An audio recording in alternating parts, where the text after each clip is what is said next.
for professional and affordable PC repair, sales, and service. Call 732-4695. He's probably the most famous American artist that we know of today, or that most people recognize today, mostly because of his work with the Saturday Evening Post, which he worked there for about 47 years, I think, doing covers.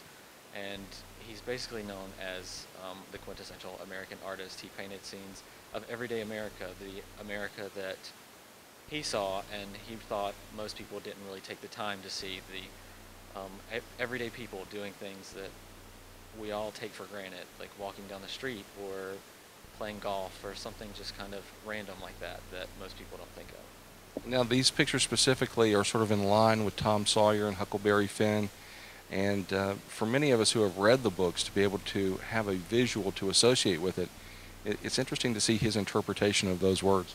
Absolutely. There are some great representations here, and I believe it was in 1935 when he was asked to do the illustrations for the reproduction of Tom Sawyer and Huck Finn.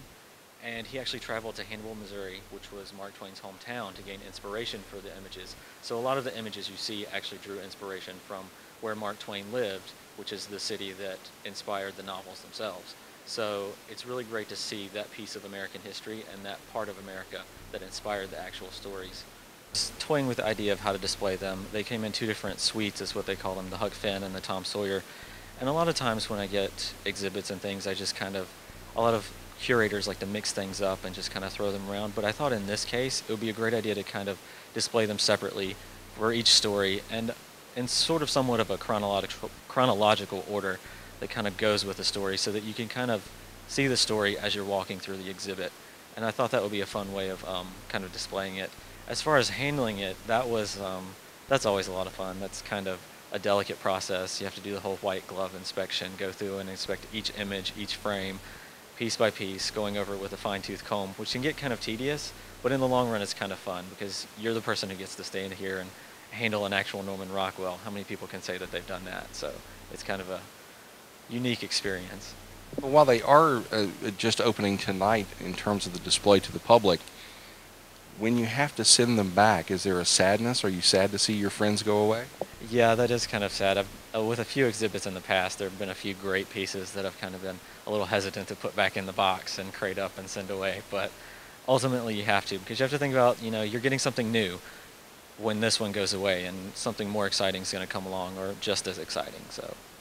And for the people of Martinsville, tonight is the night to greet these masterworks, and I know that your entire staff has been working diligently to prepare for this evening. And give us the details on the visit itself. Well, tonight is our opening reception, and it starts at 5:30. There will be hors d'oeuvres and cocktails, and there will also be a short gallery walkthrough and talk afterwards about this exhibit and some of our other exhibits that are going on right now. It's been kind of an interesting experience getting ready for this one. We had a lot more to do as far as getting ready. We have a lot of quotes on the walls that you can probably see behind me that are kind of labor intensive and a little tedious to get up. So we've all been working really hard, and it's been a really big joint experience getting other staff members involved and asking for a lot of help and getting those on the wall. So that's always a fun thing to do.